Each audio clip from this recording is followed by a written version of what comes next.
अंबिकापुर में एक आत्मसमर्पित एरिया नक्सली कमांडर ने सरकारी सिस्टम और स्थानीय दबावों से परेशान होकर एक बड़ा बयान दिया है।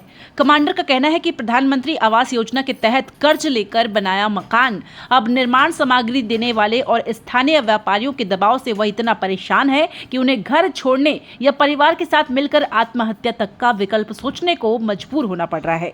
उन्होंने साफ कहा, हालात ऐसे ही रहे तो मुझे फिर से घर छोड़कर जाने की मजबूरी होगी। सूत्रों के अनुसार नक्सली पुनर्वास नीति का लाभ उन्हें नहीं मिल पाने से भी परेशान होकर वह अंबिकापुर पहुंचे हैं। यह कमांडर 26 फरवरी 2021 को पुलिस अधीक्षक के सामने आत्मसमर्पण कर चुके हैं। इस मामले में स्थानीय प्रशासन और पुलिस पर कार्रवाई की निगाहें लगी हुई है।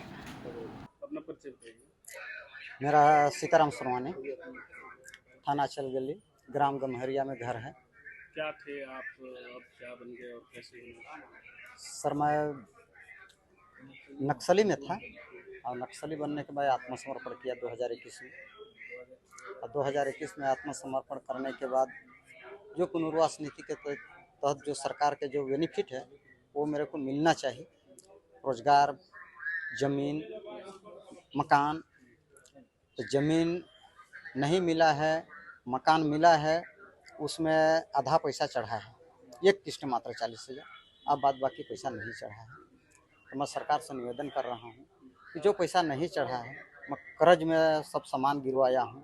सेठ मरवारी मेरे को बहुत परेशान कर रहे हैं। तो मैं कृपा करके मैं सरकार से निवेदन कर रहा हूँ कि ताकि जल्दी से जल्दी उस पैसा को चढ़ा कर मेरे को उधारी मारने के लिए कुछ मौका मिला जाए। और जीने खाने के मैं सरकार से एक निवेदन कर रहा हूँ कि कोई रोजगार की भी व्यवस्था किया जाए, क्योंकि बहुत परेशान हो चुका हूँ मैं। आप कितने सालों से परेशान हैं आप? आज 5 साल तक परेशान हूँ सर। कब नक्सली थे और कहाँ नक्सली थे आप, और क्या क्या तो घटना मैं को अंजाम दिए थे? 1998 में नक्सली ज्वाइन किया था और 2005 में मैं नक्सली छोड़ा था। उसके बाद असम में शिफ्ट हो गया था जाके। मेरा पत्नी बिराजो मेरे को नक्सली से संगठन में छुड़वाया और असम हम लोग भग के चल गए थे।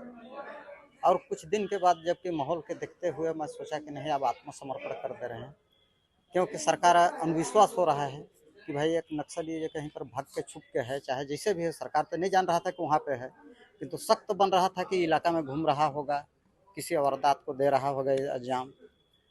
इसके चलते मैं सरकार के पास आके आत्मसमर्पण किया 2021 में।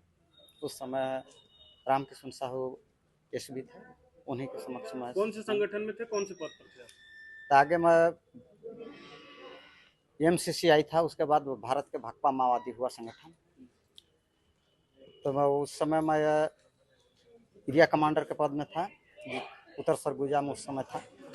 और जब मैं लुंड्रा क्षेत्र में मेरे को इलाका दिया गया, उस समय सब जोनल कमांडर का सदस्य था, सब जोन का। अभी आप कहाँ आए हैं? अभी मैं आया था, हम लोग का सरगुजा समाज के जो संभाग के जो अधिकारी हैं, पुलिस अधिकारी, इनके पास मैं कुछ ज्ञापन देने आया हूँ ताकि कि मेरा आवाज़ को सुने और जीने खाने के कोई रोजगार देने की व्यवस्था करें।